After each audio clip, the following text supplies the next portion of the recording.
Welcome to Pure Illusion, exploring dreams and memory in anime. I'm Bokusachi, and today we're going to look at some of the ways that anime really gets inside of its characters' heads. I'll be posting a list of the featured anime online later. The list will be at the top of all the rest of the slides, so keep an eye out for that. But as a note, I do usually try to show clips of some of the dream sequences and such when I do the panel live, but like to avoid copyright issues and stuff for this recording, I've cut it down to just screen caps. So I've come up with ways to make it work without them, so don't worry too much about it. It'll still be fun. We're good. We're good. But anyway, dreams and memory. Dreams and memory are a machination of the mind. They're a lens through which we understand reality, while at the same time they are totally distinct from reality. And this makes them a great tool for animators to use to communicate a character's thoughts and feelings directly, to get us right into the character's headspace, or to show us a part of the story that we might not otherwise have seen. And this detachment from reality makes them a great place for creators to experiment with new artistic ideas or present a plot point in in a creative and abstract way.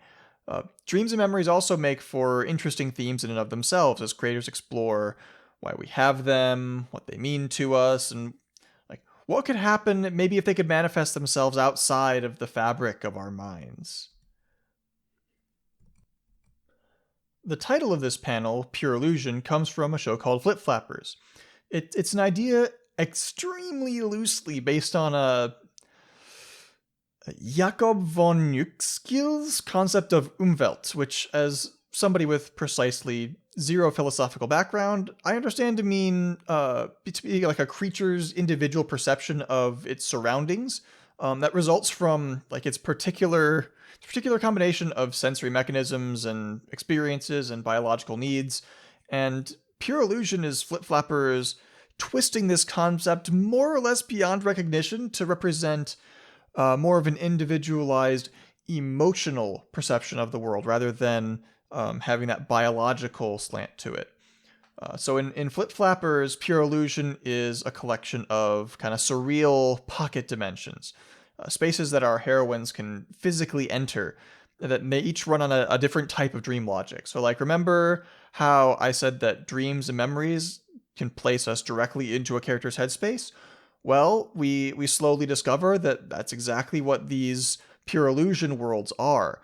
Each one of them is a reflection of one of the character's states of mind, their hopes, their fears, their fixations, their experiences, what drives them, what holds them back. It's what makes them who they are. And it's why some of these illusions are cute and cheerful, and some of them are pretty terrifying, honestly. Some of them are childhood memories. Some of them are they're just literally Mad Max. Okay, so in Flip Flappers, a character's pure illusion is the thing that dominates their worldview.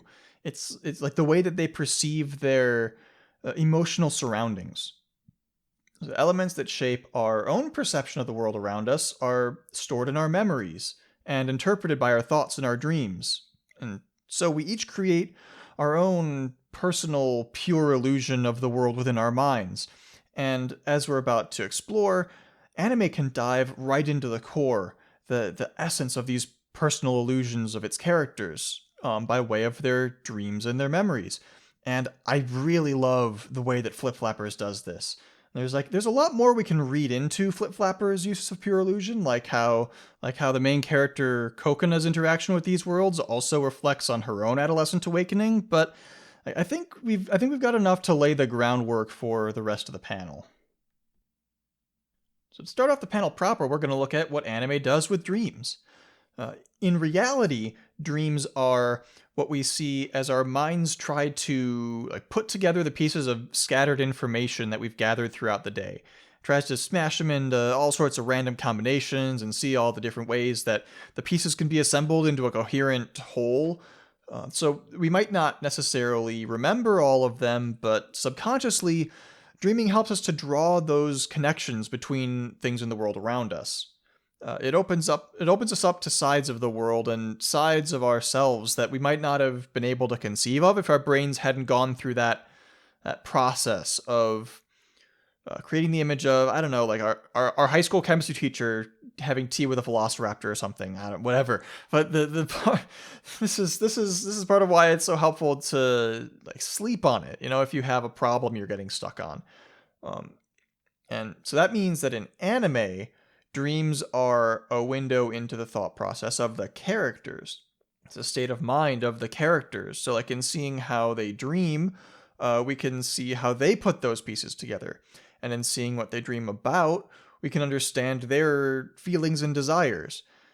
We can get this raw, unfiltered connection to their deepest emotions. Emotions that they might not even fully understand. And this intimate connection with a character's unconscious depths of thought can affect the story in a lot of different ways. For example, it can be used to comedically exaggerate the character's personalities and circumstances, as we see here. The Milky Holmes from the last slide have sort of used dream logic to escalate their struggle for mattress space into a full-on giant robot fight. You might also see a character have a recurring dream, like Yasuko's dream of this stairway filled with torii gates in Dennou Coil. So with a recurring dream, you can see that it's something that the character can't stop thinking about. It keeps coming back to them as they keep trying to make sense of their situation. Maybe that makes it like a glimpse into their intense focus towards achieving some goal, or like in Yasuko's case here, the recurrence of the dream might even be the thing that drives them towards that goal in the first place. It's sort of the subconscious bubbling up into conscious action. Dreams can also be used as a foreshadowing device. Their surreal imagery and their detachment from the literal events of the real world are great at providing vague or not so vague hints at events yet to come, setting up this feeling that something is coming. This is definitely the case with the opening dream sequence to Madoka Magica. It serves as sort of a premonition of the witchy wickedness that sits beneath the early episode's sunnier exterior, as a sort of a nudge at what the series is eventually gonna become, letting you know to watch out for that tonal dissonance.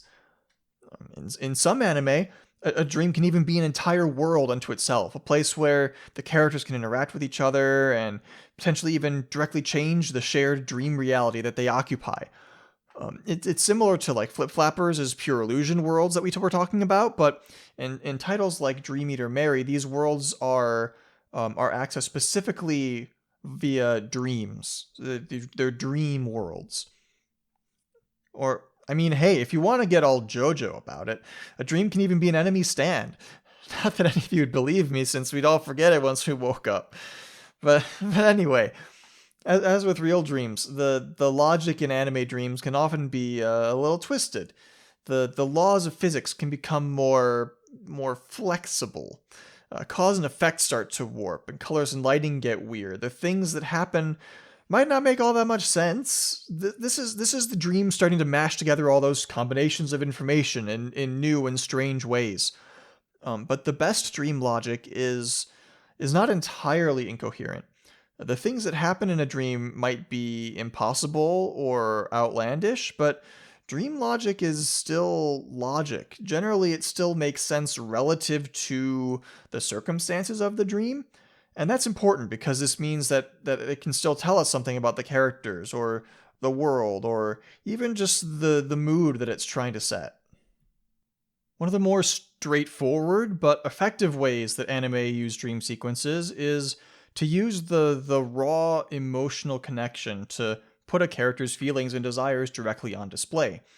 Using dreams allows the creators to take full advantage of the animated medium to express these feelings visually, to immerse you in the emotions instead of, or maybe in addition to, telling you about them.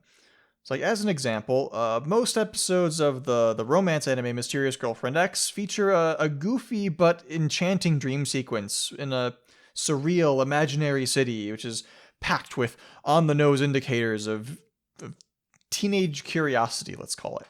So you get scenes of our lead couple gleefully dancing on top of a hotel as the HVAC system lets off a big burst of steam. Or you get the one in the beach episode where he sees her as a mermaid and it's really cute. Or when he gets jealous that his friend's girlfriend feeds him stuff from her lunch. And so, like, we get one where he wants his girlfriend to do that for him, and it's all just like egg. Or that classic high school romantic experience that everyone can relate to. The dream that he has where he discovers that his girlfriend carries scissors around tucked into her underwear. You know, just as you do. I'm sure we are all familiar with this, right? But yeah, the point is that each of these dream sequences gets right down to the core of what the main character Tsubaki is feeling that episode about his relationship with his new girlfriend, where he wants their relationship to go, how he feels about the moment they just shared. The show likes to reveal these answers to us and to him through his dreams. Now, Mysterious Girlfriend X's dreams do well at capturing that innocent confusion of first love with their bizarre imagery, but what about something bigger, like a fantasy, a fairy tale? Let's keep the dancing, though. I like the dancing. So that brings us to Princess Tutu, which leads off each of its 2 seasons with our main character dreaming of this dashing, dancing prince, as she reflects longingly about who she wants to be, and what she wants for the others around her. And the 2 sequences kind of mirror each other. They follow very much the same structure, and they use a lot of the same imagery, but they reflect the state of the story at a particular point in time. So we start off with our heroine as a duck, watching from afar as she comments on the prince's dance. And in her first dream, she notices how lonely he seems, and wishes that she could dance with him, do anything to help him smile. But in the second season, after she's gone through like some trials and helped him restore his stolen heart, because this is a very fantastical fairy tale-y kind of story after all, they're able to dance together in a pas de deux, which is a ballet for 2 people. It's French. It's French. But the dance and the dream then gets interrupted partway through. This introducing the character who's gonna shape that half of the ballet of their lives. The first dream, it gets interrupted by the storyteller, the author of the fairy tale, putting the characters towards their fate as if on strings. But the second season, we get interrupted by the knight, whose own fate our heroes are going to spend the remainder of the story desperately trying to rewrite right under the author's nose. So our main character's dreams end up being one of many ways that Princess Tutu plays out its narrative of stories within stories within stories, because all the characters literally live inside of a story that's being written within the universe of the show. And her dream sets the stage for this storybook meta-narrative and also the show's dance motif. And it introduces us to the main characters and the writers of this fairy tale ballet that's about to become the story of her life, the destiny of this dreaming, dancing duck. Okay, so if a dream is an embodiment of our innermost desires, then why would you want to wake up at all, right? Why not just stay in the dream world where anything you want can happen? I mean, like, obviously you need to eat and go to the bathroom and whatever, but setting that aside, well, for one thing, dreams are kind of a fickle beast. They can turn around to showcase your worst nightmares just as easily as your biggest wishes. But even a good dream can only run on dream logic for so long before everything starts to fall out of whack. So let's take a look at SSSS Gridman. In episode 9, our heroes get trapped in a dream world where the show's conflicts have ceased to exist. All the giant monsters they were fighting are gone, all the enemies are friends, they don't need to pilot a giant robot anymore. Instead, the creator of the dream has crafted a dream world where they'll want nothing more than to just spend time with her. And it's great at first, but as time goes on, it all starts to ring a little bit hollow. Those emotional bonds start to feel manufactured, like something important is missing. The isolation becomes overpowering. The sense of purpose and agency feels like it's being stripped away. And it becomes clearer and clearer that this is nothing more than an escape. And this episode-long dream sequence captures this just beautifully, with colors and camera work and imagery that it's like it's deliberately designed to be unsettling. And it repeats itself again and again as the dream logic starts to show its seams. There's this almost emotionally oppressive sense of shot composition, especially with this motif of like pulled back two shots that seem to just physically tear the characters apart from each other. And it's a motif that reaches its full power under this unnaturally, sickeningly blue sky. There's this crushing weight to the aesthetics of the episode that signal that something is just wrong here. And it is eating away at both our heroes and at their captor. And it's up to our heroes to realize that they need to wake up from this dream, and they need to get in the robot and fight back to regain control of their own lives. So like enormous props to like first time storyboarder Kai Ikarashi for this episode. Like what a stunner. Holy cow. But anyway, for another great example of characters getting trapped in a dream, let's look at Urusei Yatsura, Beautiful Dreamer. So in this comedy movie from the director of Ghost in the Shell, which is, I think that's much more possible than it seems like it should be. That dream sort of takes place over the course of a day, looping on itself over and over and over again, becoming further and further detached from reality each time they relive it. People disappear, buildings gain extra floors, the town distorts around them, and every day the world gets kind of smaller, until only the main characters are left, and they're stranded alone in an empty city on the back of a giant turtle. Reality has just kind of been narrowed down to the tiny extent of reality, or consistency rather, that dream logic and the bias of the dreamer in this case can really possibly support. They need to figure out whose dream it is so that they can convince that person to wake up and escape back to reality. And one of my favorite ways that director Mamoru Oshii presents this collapse into dream logic is when they go to visit the schoolhouse at night. The dream physics go full MC Escher as the building all but turns itself inside out, and they run and run and run only to end up back where they started. It's a great visual metaphor for the way that they are just trapped inside of the dream itself.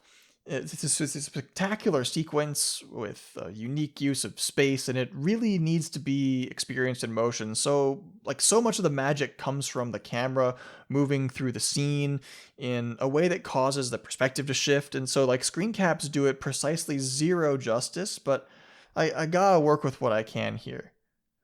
Oh, and by the way, Lum, floating around in the hall over there, that's not really a dream thing. She can just do that because, let's be real, what good is a wife if she can't even fly, right? Honestly. But all this has been about being trapped in a separate dream world that somebody in the real world is dreaming. What if it went the other way around? What if the dream made its way into reality? That's what happens in Paprika, the movie that allegedly inspired Inception. Allegedly. Paprika is centered around a group of researchers developing a device called the DC Mini, which lets you enter and interact with people's dreams. The DC Mini was originally meant for therapy, you could go in and, interpret their dreams or maybe be present to help guide them through some trauma or whatever, but one of the prototypes has been stolen and is now being used to control people's thoughts and actions by entering their dreams with malicious intent. The DC Mini creates a perfect playground for director Satoshi Kon to use his signature style of match cuts and seamless transitions to both create a flow from one dream into another and also break down the wall between dreams and reality. As we see dreams leap from scenario to scenario, movie genre to movie genre, the floor is just literally melting beneath our detective's feet to keep him from advancing towards closure to his own trauma.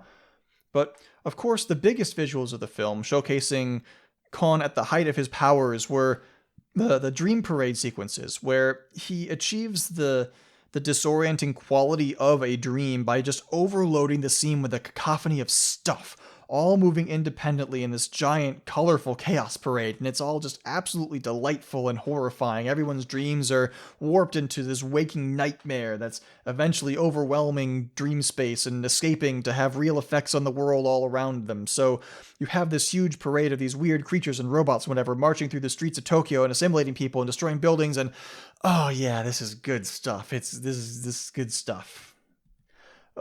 But okay, so the first show that delves a little bit deeper into the idea of dreams as therapy, Ghost Hound is a show that explores concepts like lucid dreaming and hypnotism and narcolepsy and stuff like that from the perspective of more traditional psychology, albeit with some more supernatural elements like Shinto mysticism and like astral projection and stuff thrown in for flavor. It's anime. It's fine. Don't worry about it.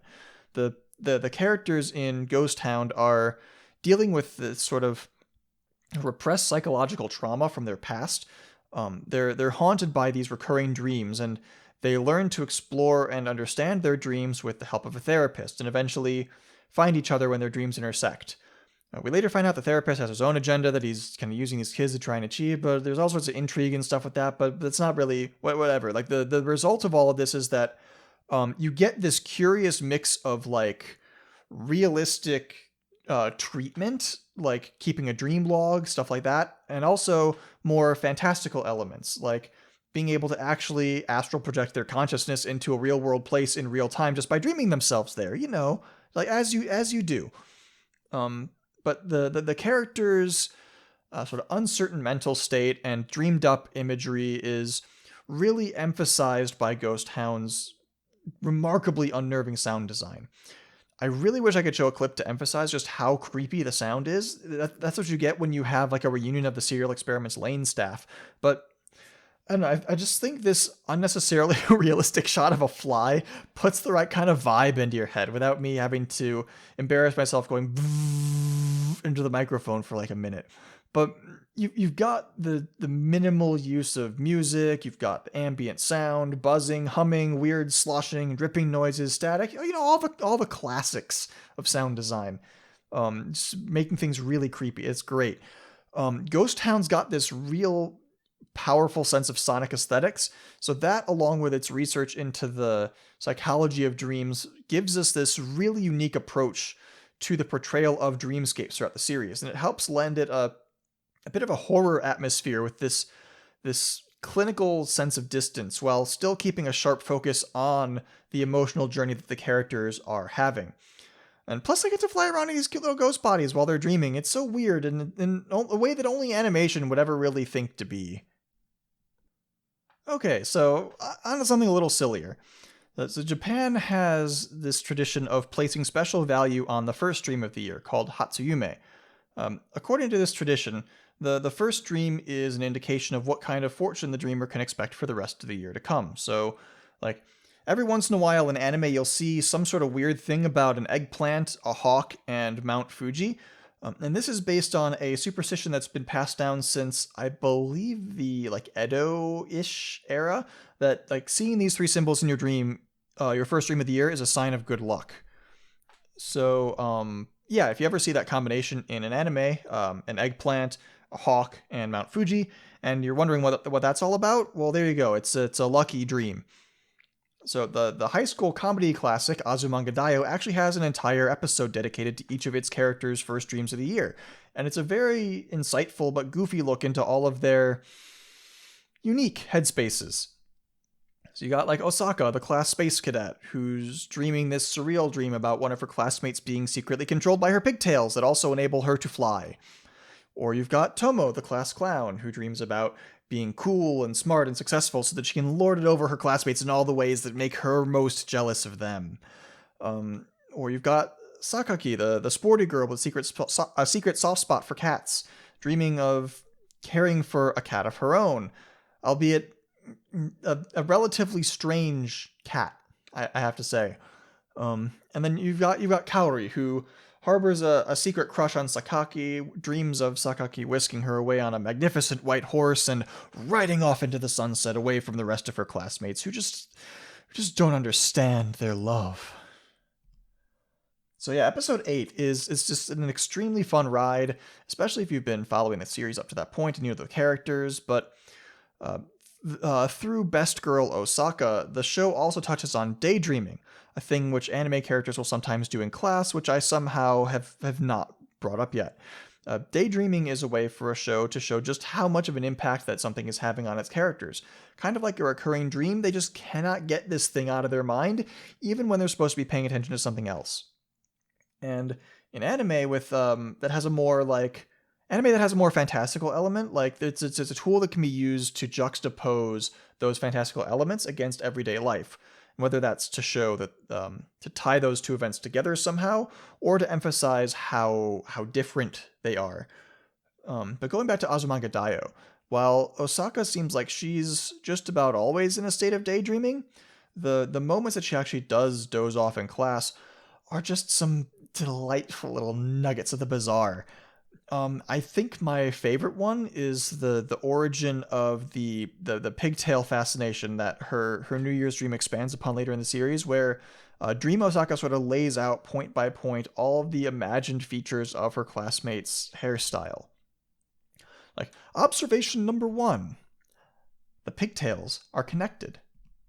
Amazing. Observation number 2, the pigtails are detachable.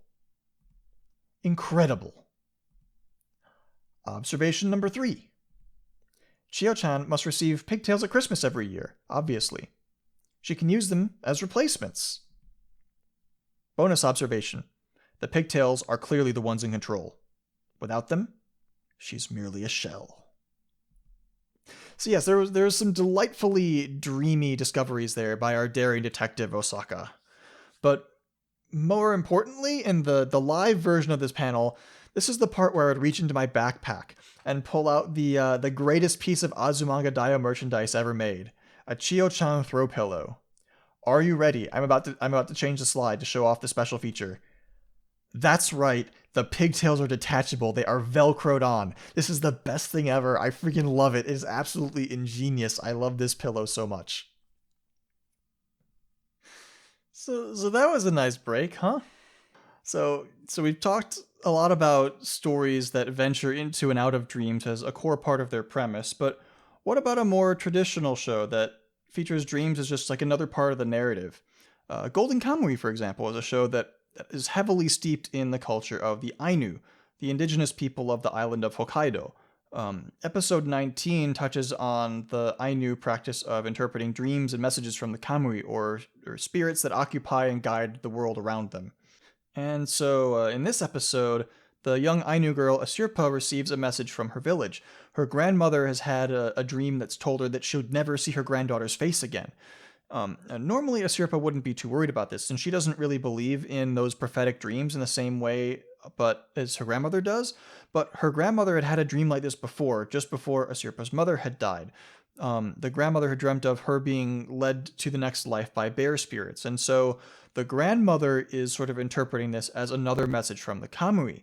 And so faced with this sort of prophecy, I guess, Asirpa has to decide whether to continue on her adventure with her sort of found family of soldiers on that quest to discover the truth about her father, or whether she should return home to her family and tribe to sort of assuage her grandmother's fears. And it's an important turning point for her, and it all came about from the implications of a dream that wasn't even hers. So yeah, interpretation of dreams can be an important part of culture. We've just seen that in Golden Kamuy, and we'll see it again in our next series, Haibane Renmei. So dreams and memory are often intertwined, and Haibane is just a perfect anime to showcase this connection as we prepare to venture into the memory segment of the panel. So Haibane Renmei takes place inside of a walled town and focuses on this group of winged, haloed people called the Haibane, who have found themselves here after some past life. The Haibane are born from cocoons with no collection of who they are. They've only got the dream that they had in the cocoon to hint at the nature of who they used to be, at what might have brought them here. These dreams sort of serve as the foundation of their new identities. So even their names are based on the dream that they had. And so developing a deeper understanding of their cocoon dreams is really the only way for the Haibane to learn about who they truly were before, and to take flight and move on beyond the walls. The main characters in particular go to great lengths to connect with some element of their dream, trying to find or recreate it, or go on this journey of self-discovery. So Raka's dream was this dream of falling from the sky, but there's another part of it she can't remember. Someone who was there with her, who was there for her. And it's the cornerstone of her arc involves coming to terms with and rediscovering this part of her dream. So the cocoon dream serves not only as like the starting point of Raka's emotional journey and her current identity, but it also is all that remains to remind her of her past. We never do learn the exact details behind, well, any of this really, but that's fitting for such a meditative show that puts so much importance on asking questions that the viewer is meant to answer for themselves about what all of this means. And a dream really is just kind of the perfect vehicle through which to start that kind of process. And so with that glimpse into like Raka's past, let's move on to the memory portion of the panel. Now that I think of it, I kind of got a song stuck in my head. Does anybody know what it's called? Kind of goes like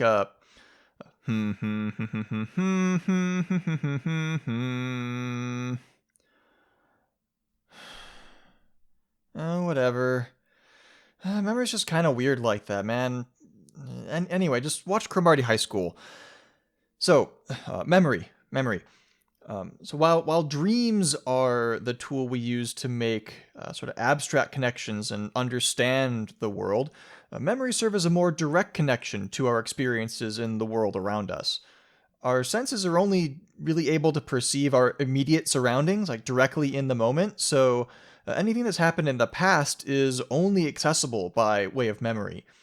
Like even the sentence I just said a few seconds ago is otherwise lost to time.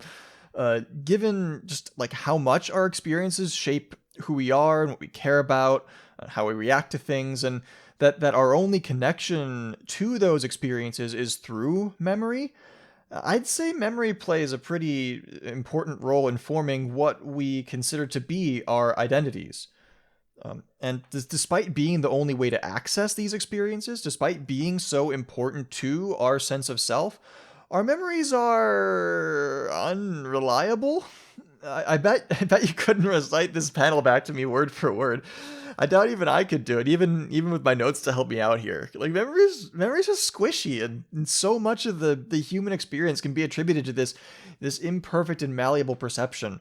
How we remember things, how much we remember. Like sometimes we forget stuff. Sometimes we even remember stuff that didn't happen, or remember things differently than the way they were. Memory is a degraded recollection of aggregated chunks of incomplete perceptions of the world around us, but like in the end, it's kind of the only tool we got. Which is why, no matter how hard I rub my brain cell together, a process which is, by the way, pictured on the slide here, I just cannot remember the name of that song.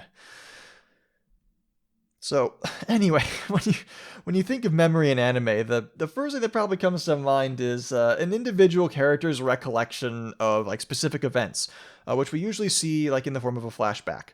Oftentimes, this flashback will come with a visual indicator of some sort to let us know that we're in a different time, like this cute little filter over the flashback from Tamako Love Story on the slide here. Through a character's memory, we can learn all kinds of things about them, like how they met someone, what happened to them that's causing them to behave a certain way, who or what is important enough for them to remember in the first place, where they were when a certain event happened, stuff like that. And while a memory is typically more of a direct presentation of events, it's usually being framed in such a way as to show you how the character feels about the event that happened. Like in the case of Tamako here, the memory is set up to show a sense of like nostalgic infatuation. It is a love story after all. But also important is the way that we share memories, in both senses of the term share. Like generally, the way we share our individual memories with each other is through yet another layer of abstraction. So we're telling each other about them, writing them down, drawing them. Beyond that, they're just kind of trapped in our skulls. Anime has a lot of fun coming up with interesting new ways to share characters' memories with the audience, but some anime also chooses to explore new ways for characters to share these memories and experiences with each other. Perhaps ways to share them a little bit more directly. But we'll get to that later. Whatever the means by which we share our memories with each other, the result is, well, a shared memory in the other sense of the term, a collective memory maintained by like word of mouth and written records and rituals and stories, history, culture. These are just like imprints left in time by a collective memory of some event or practice. This shared memory is as important to our relationships and our cultural identity as our individual memories are to our personal identity. And this collective memory is every bit as squishy and malleable as our individual memories are too, which makes it really interesting when an anime decides to play with that idea, like the way the sort of oppressive society of psychic adepts from the New World is built around keeping the horrors of its past in check as the consequences, let's say, kind of bubble up through the cracks. So anyway, big picture here. Memory for a character and for a culture is the key to understanding who they are and where they came from. And anime as a medium is great at blurring that line between past and present. Probably the most common use of memory in anime, or any storytelling medium really, is to reveal background information about a character. A glimpse of what they remember from the past can reveal a whole different side for them that has a profound impact on the story, as I kind of hinted at earlier. Taking this sort of discovery to its furthest extent, a lack of memories can make learning about the past sort of a driving force of the story, like it is in canon. Now, straight up, like, amnesia is, honestly, often rightfully, mocked nowadays as an overused contrivance, because it's so often just seen as a lazy way to hide vital information for the sake of, like, a cheap reveal. But where, like, kind of a lack of memories can be effective is when it allows the characters to slowly discover more about themselves and their relationship with the people and places around them, and kind of evoke a nostalgia and a connection to the past rather than a shock or surprise. Canon does a little bit of both, honestly. It very much tries to have its taiyaki and eat it too. It's about a boy who moves to a town he used to visit a lot as a kid, but doesn't remember anything about. It's about the memories it brings back, and the people he tries to remember from back then, who are mostly cute girls. But like one technique that Canon uses here, like an example of a pretty common trope in anime, is it'll emphasize this sometimes with a little like flash to a shot in a different color palette as he recalls something particularly important, simulating that sort of rush of being mentally launched back in time a few years. And while the story does kind of lose its grounding at some key moments, especially when it tries to bring in its supernatural elements a little bit. There's also plenty that really do get you feeling all ugu inside. It's genuinely charming to see him and his friends grow as they rediscover their memories of this place and of each other. You don't need to have lost your memories, though, for them to shape the story. The memories we see in anime are usually those that are, like, especially important to the character, so through exploring them, we're still able to, like, more deeply connect with them, learn what they care about, where they came from. Maybe even see a little bit more of ourselves in them. So House of Small Cubes is, to kind of set this up, it's the only Japanese animation other than Spirited Away to have won an Academy Award. It's a beautiful 12-minute short film with no dialogue. The story is told only through like some soft piano and clarinet and Kunio Kato's painterly visual style. The House of Small Cubes takes place in a world where flooding has forced people to build their houses higher and higher on top of each other, leaving this like physical tower of memories from each place of a person's life. And it's about what happens when an elderly man drops something and has to dive down through these layers of his past. As he dives further down, he finds himself like physically stepping into earlier stages of his life. These places preserved just as he remembers them, and the scene becomes overlaid with his memory of the people that had at one point made that place so important to him. Layer by layer he goes, milestone by milestone, until he reaches the very bottom and finds a small token of that experience to bring back with him. It's just such a heartrending bittersweet, that blend of joy and solitude but that's the power of our memories, how much they mean to us and the value of returning to them. All right, so We've established that memories are the key to like how we understand ourselves and experience our lives. What if we could take that experience though and use it to go back and fix something that we regret? This kind of Groundhog Day time looping story pops up here and there in anime with shows like Higurashi, Steins Gate, ReZero, Tatami Galaxy, all kind of having their own take on characters reliving and redoing the same period of time over and over again. Typically, only the main character remembers what happened in previous loops, and this mismatch of memories presents them with the challenge of reconciling their newfound omniscience, more or less, with the reality observed by everybody around them. Like, if they get too lost in the loops, they run the risk of alienating the very people they're trying to save. If you've got memories that nobody else does, you might as well just be living in a completely different reality. It creates this distance that if you don't treat it with like great care, it can really make you start to objectify the people that are most precious to you as like pawns in a game or prizes to be won. And that's a dynamic we are seeing play out absolutely disastrously in the current season of Higurashi. Oh my god. But not only that, but they are also cursed with the memories of all of their failed attempts. Like in Higurashi's case, our heroine is burdened with the pain of watching her friends be killed again and again, causing her friends to be killed again and again. Every one of the like hundreds of years worth of times that she's relived June of 1983. So like even if she can eventually reach the ending she wants, is she really gonna come out of that as the same person? Is she still going to even remember like the goals and dreams and relationships she once had and be able to continue her past life, like past the loop? Or more likely, is that all just going to be lost in the hundreds of years of single-minded dedication? But on the subject of reincarnation and memories crossing lifetimes, a common trend in the isekai fantasy genre has been the trope of kind of killing off the main character and reincarnating them into like a video gamey kind of world. But retaining the memories of the real world, particularly how the video game mechanics actually work. So these mechanics can be used to break the kind of gamey mechanics of the fantasy world and become just ludicrously overpowered. Or like the hero can use them to recreate aspects of modern society in the medieval fantasy world, and maybe do a colonialism or two along the way. Or you could have like a show like Konosuba that uses them as just a hilarious contrast when the harsh day-to-day realities of living in this kind of fantasy setting conflict with the hero's idealized understanding from his memory of video games.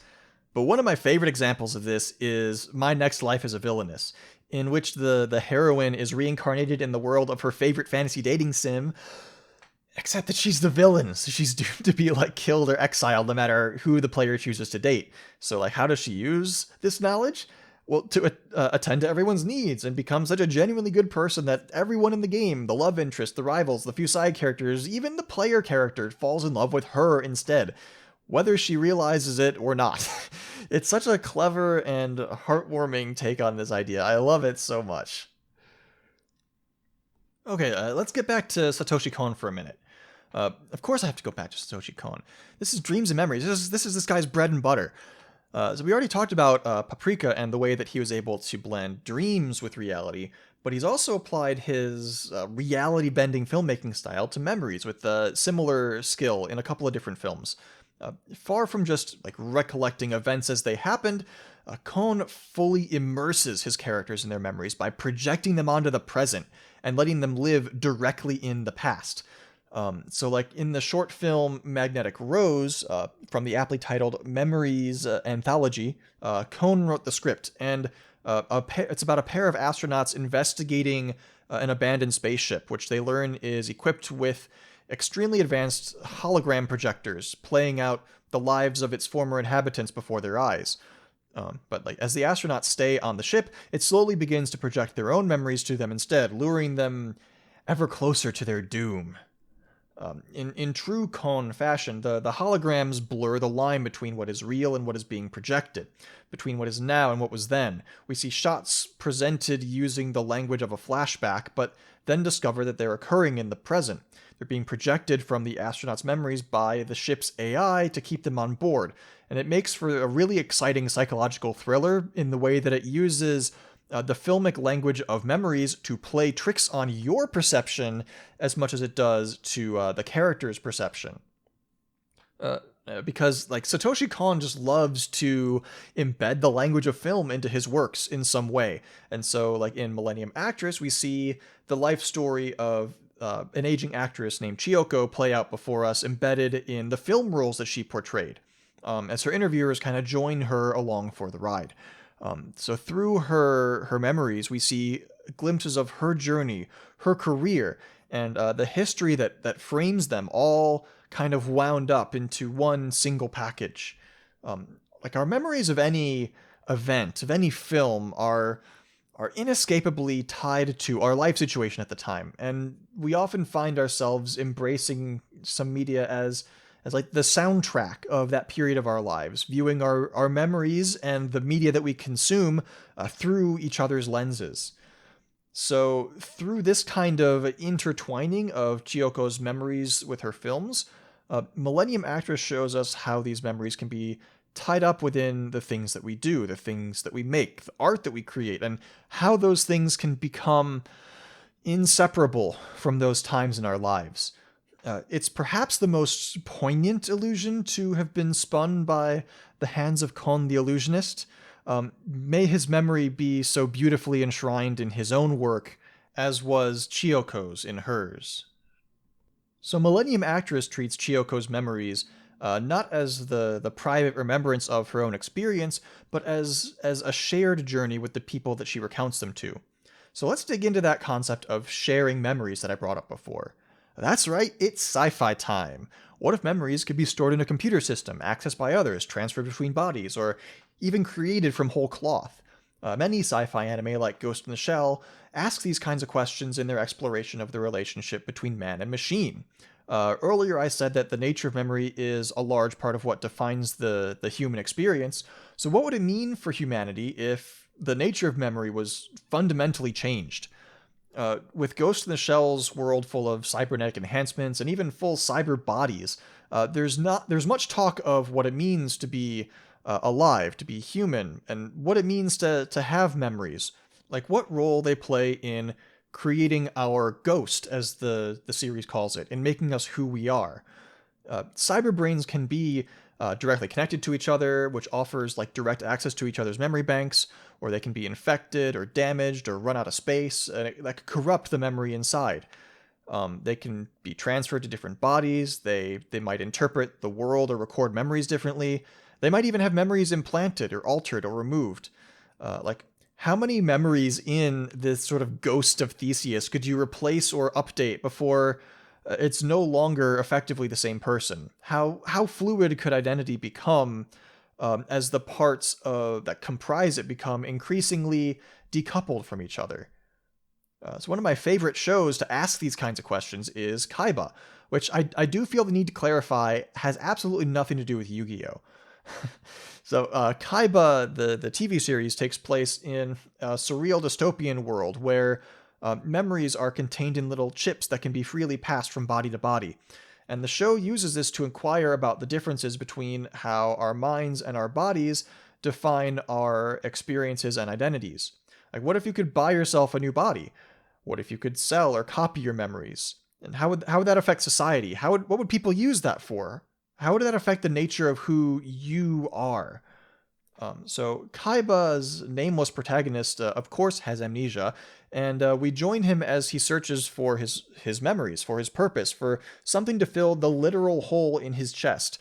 And he slowly discovers the tragedy of a world in which memories, in which one's identity itself is a commodity to be traded away.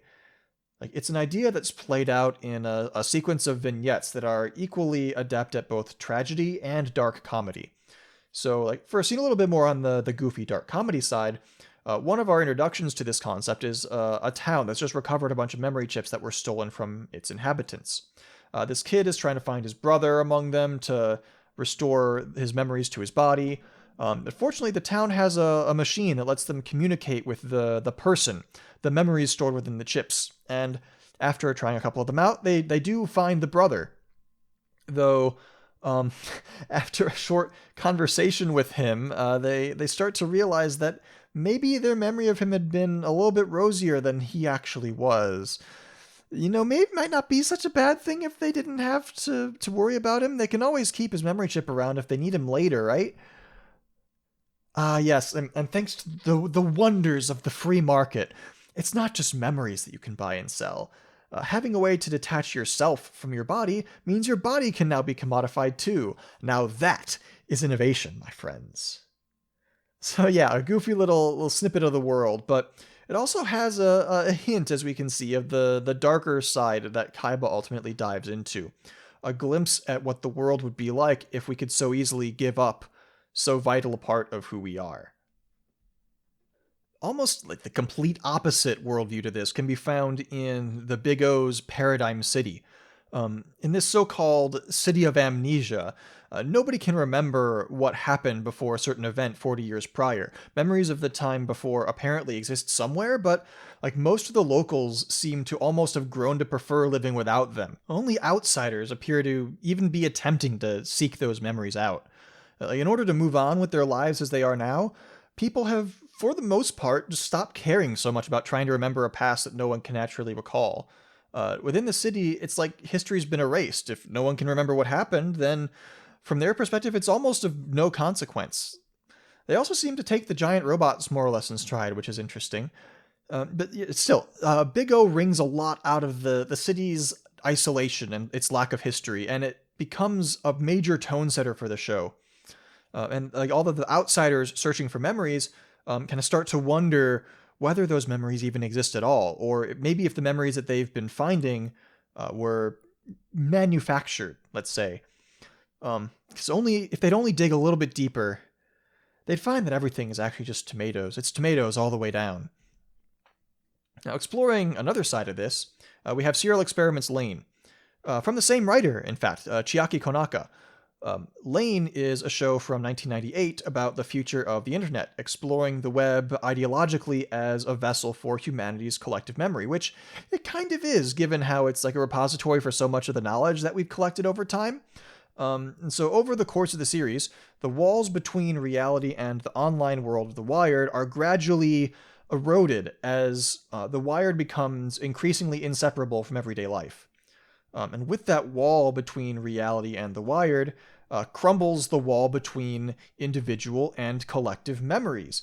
The ultimate goal of the antagonist of the show is actually to elevate humanity beyond its mortal coil and embed everyone directly within the collective unconscious, directly into The Wired, with no need for a body.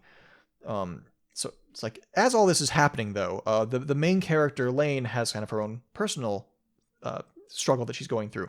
She's discovered that she has the ability to manipulate The Wired, and as the breakdown of the barrier becomes more complete, this becomes essentially the same as rewriting the collective memories of everyone around her, as rewriting history, as we kind of looked at with Big O. So Lane confronts the effects of this power when trying to, I guess, clean up after the mess left behind by one of her many alternative personalities, who you can see on this slide, because, oh yes, this show is wild. So, like, this particularly mischievous Lane, the one native to the internet, fittingly enough, has gone and done something terrible to her friend Alice. She's been spying on her and sharing a humiliating secret with everyone at school. So it's kind of like a horrifying mix of like internet surveillance and cyberbullying. Come on, Lane. IRL Lane, of course, is horrified by this. Alice is a precious friend to her, and this could completely kill the relationship. So, like, she in a panic, she wishes for just something, anything to happen that could undo the horrors that this part of her had unleashed by being just too terminally online. But lucky for her, I guess, maybe, as a sort of god of the Wired, Lane actually does have that power. So overnight, she deletes the event from the memories of everyone involved, as if it was a file on a computer, rewriting their memories, rewriting the record of history, in essence, making it as if it didn't happen. So now, like, as we explored talking about like the reincarnation loops and stuff, this sort of thing has ethical and practical consequences, right? So like, the next day, Lane goes to school, and like, let's see, did her friends all forget? Was the deleting memories thing all a dream? Is it? No, it looks like it worked actually. It looks like maybe they forgot. Well then maybe she can. Oh wait, that's not right. Uh, huh. So that didn't quite go how she wanted it to. Um, but yeah, to wrap up and really oversimplify things, Serial Experiments Lane is basically a warning about the power the internet has to mold our perception of reality and turn us against each other. If only we'd paid attention, am I right? Also, come on, you know I can't feature Lane without showing off some power lines, man. That's just the rules. All right, so I got one last show I want to feature. I want to send you off on a warmer and fuzzier note. So let's talk about Girls' Last Tour. Girls' Last Tour is about a couple of girls on a road trip alone through the post-apocalyptic future. They're two of the last people still roaming in an otherwise empty world. And while that hardly sounds warm and fuzzy, somehow Girls' Last Tour finds a way. Rather than wallowing in nihilist survivalism, as a lot of post-apocalyptic shows do, it's more of a reflection. It's a peaceful meditation on some of the smaller things in life without the noise of society to get in the way. Uh, let's look at one of my favorite scenes from the show from episode 5, when they encounter an empty apartment and, having spent most of their lives on the road, begin to imagine what it might have been like to live in such a place. Like the old man in the House of Small Cubes, they draw on the memories embedded in a place, even if it's a place they've never been to before, and and bring that place to life. So like from their mind's eye, they bring forth the image of a bunk bed and a bookshelf and a pantry and a few more decorations to return this concrete box, if only in the moment, to the memory of a beloved home. To keep alive the memory that there once were such things in this world. Because it's a nostalgic last tour these girls are on. They're reminiscing about what life could possibly have been like in the past.